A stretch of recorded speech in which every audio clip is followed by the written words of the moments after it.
नमस्कार मो बसंत आज जीवंत आहार कार्यक्रम को मु आपण मान स्वागत जनाऊँगी। आज ध्यान निमंते शास्त्रांश निया जायछि प्रकाशित 7:1-17। आज मुख्य प्रसंग सिंहासन सम्मुखरे ठिया होइतिबा एक जन समागम। तत्पर मु देखिली पृथ्वी की समुद्र कि कौन सी वृक्ष उपरे जेपरी वायु न बहे एथि निमंते पृथ्वीर चारि कोणरे 4 जन दूत ठिया होई पृथ्वीर 4 वायु को अटकाई धरी अछंती। पुणे मु आउ जने दूतों को पूर्व दिगरु उठी आसीबार देखिली। तांको हस्तरे जीवित ईश्वर मुद्रा थिला। पृथ्वी और समुद्रर क्षति करने निमंते क्षमता पाइथिबा से 4 दूतों को से उच्च स्वरे डाकी कहिले, आमे माने आपणा मानक ईश्वरंकर दास मान कपाल रे मुद्रांक न देवा पर्यंत तुम मैंने पृथ्वी केवा समुद्र केवा गछ गुड़िकर क्षति कर नाई। तापर मुद्रांकित लोक मानकर संख्या मु शुणिली। इस्राएल संतान मानक समस्त वंश मध्यरु 1,44,000 लोक मुद्रांकित हेले। जिहुदा वंशरु 12,000, रोबेन वंशरु 12,000, गाद वंशरु 12,000, आशेर वंशरु 12,000, नप्ताली वंशरु 12,000, मनसी वंशरु 12,000, सिमियन वंशरु 12,000, लेवी वंशरु 12,000, इसाकर वंशरु 12,000, सबलून वंशरु 12,000, जोसेफ वंशरु 12,000, बिन्यामिनी वंशरु 12,000। यापर मु दृष्टिपात कली आउ देख सर्वजातीय सर्वगोष्ठीय सर्ववंशीय और सर्वभाषावादी अगण्य एक महाजनता शुक्ल वस्त्र परिहित हुई खजुरी बाउंगा हस्तरे धरी सिंहासन और मेष शावकों सम्मुखरे दंडायमान होइअछंती। सेमाने उच्च स्वरे कहउअछंती, परित्राण सिंहासन उपविष्ट आमानक ईश्वरंकर और मेष शावकोंकर कार्य। पुणी समस्त दूत सिंहासन प्राचीन वर्ग और 4 प्राणी को चतुर्दिगरे उभा होइअछंती। आउ सिंहासन सम्मुखरे उबुड़ होई पड़ी ईश्वर को प्रणाम करी कहउअछंती, आमेन।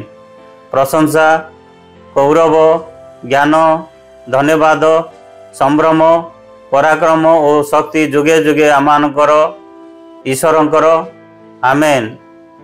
पुणी प्राचीन मानक मध्यरु जणे मते पचारिले, शुभ्र वस्त्र परिहित एही लोक माने किए और सेमाने केउठारु आसीअछंती? मु तांको कहिली, हे मोर प्रभु आपण ही ता जानती। सेतिरे से मते कहले, एमाने महाक्लेशरु बाहरी आसी अछंती ओ मेष शावकंक रक्तरे आपणा आपणा वस्त्र धोई शुक्ल वर्ण करी अछंती। सेतिपई सेमाने ईश्वरंक सिंहासन सम्मुखरे थाई दिवारात्र तांको मंदिर रे तांकर उपासना करंती। पुणी सिंहासन उपविष्ट व्यक्ति सेमानकर आश्रय स्वरूप हेबे। सेमानकर आउ केबे हैं क्षुधा कि तृषा हेब नाही। पुणी सूर्य केवा कौनसी उत्ताप सेमानकु आघात करिब नाही, कारण सिंहासन मध्यस्थित मेष शावक सेमानकर पालक हेबे और जीवनदायक निर्झर निकटकू सेमानकु कढ़ाई नेबे। पुणी ईश्वर सेमानक चक्षुरु समस्त लोतक पोछि देबे। पठित शास्त्रांश रे प्रभु आम समस्त आशीर्वाद करंतु। आसंतु आजिर शास्त्रांश को आमे बुझिया पई चेष्टा करिबा। समग्र जगत उपरे मेष शावकों क्रोध पड़िया पूर्वर परमेश्वर पृथ्वी रे रहुतिबा साधु मानक कपाल रे तांकर मोहर लगाइबा पई जने दूतों को पठाइले। एही अंशरे उल्लेख करा जायतिबा 1,44,000 परमेश्वर सैन्य बाहिनी को प्रतिनिधित्व करती। जो माने पृथ्वी रे आत्मिक युद्ध लड़िबे एमाने हेउचंदी ख्रिस्टियन, जो माने प्रबल ताड़ना सत्ते शेष पर्यंत जीशु प्रति विश्वस्त रहिबे। मेष शावक जीए सेमानकु पापुरु रक्षा करितिले, जीशुंक विचार परे सेमानकु स्वर्गरे परमेश्वरंक सिंहासन सम्मुखरे एकत्रित करा जिवे, जेउठारे सेमाने परमेश्वरंक प्रशंसा करिबारे 4 जीवंत प्राणी प्राचीन एवं दूत मानक सहित जोग देवे। आसंतु देखिबा एही शास्त्रांश रे ईश्वर किए अटंती। पद 15-17 पद, परमेश्वर तांको सिंहासन सम्मुखरे आसुथिबा तीर्थयात्री मानकु ग्रहण करती एवं सेमानकु विश्राम दियंती। यह एपरी एक विश्राम जहाँ पृथ्वी रे आत्मसंतोष जीवन यापन करुवा लोक मैंने केबे सही स्वाद पाइबे नहीं। एक सांत्वना जहाँ को हृदय जगतर सुखरे मुद्रित से माने केबे अनुभव करि पारिबे नहीं।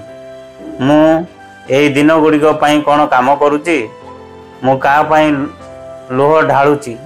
आसतु ईश्वर आमान को यही शास्त्रांशरू कौन शिखाती ता जानिबा। पद 9 रु 14 पद, जो माने मुद्रांकित हेबे से माने विजयी हेबे, कारण से माने मेष शावकों माध्यम रे परमेश्वर को परित्राण पाइबे। जेतेबेले सही दिन आसीबो से माने सेमानकर दुखर प्रांतर दिन गुड़िक पछरे छाड़ीदेवे एवं प्रचुर जीवन एवं आनंद रे प्रवेश करिवे। मेष शावकों द्वारा परमेश्वर मंदिर को नियाजिवे।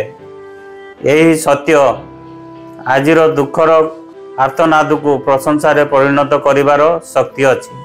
आसंतु प्रार्थना करिवा। हे स्वर्गस्थ पिता, प्रभु जीशु नाम रे आमे तुमको धन्यवाद दौचु। तुम्हें आमान को आशीर्वाद कर, आमान को प्रभु पापरू मुक्त करिथिबारु, आमान को शुभ्र वस्त्र देइथिबारु प्रभु जीशु द्वारा तुमको धन्यवाद दौचु। आ जो माने ए जगत रे अछंती से माने जेपरि प्रभु तुम रक्त द्वारा मुक्त हेबे आ विश्वास करिवे, तुमे सेमान को सहाय्य करो। आमाने मध्य शेष पर्यंत विश्वस्त रहिया पई तुमे आमान को आशीर्वाद करो। जीशु नाम रे प्रार्थना उत्सर्ग करूअछि। आमेन।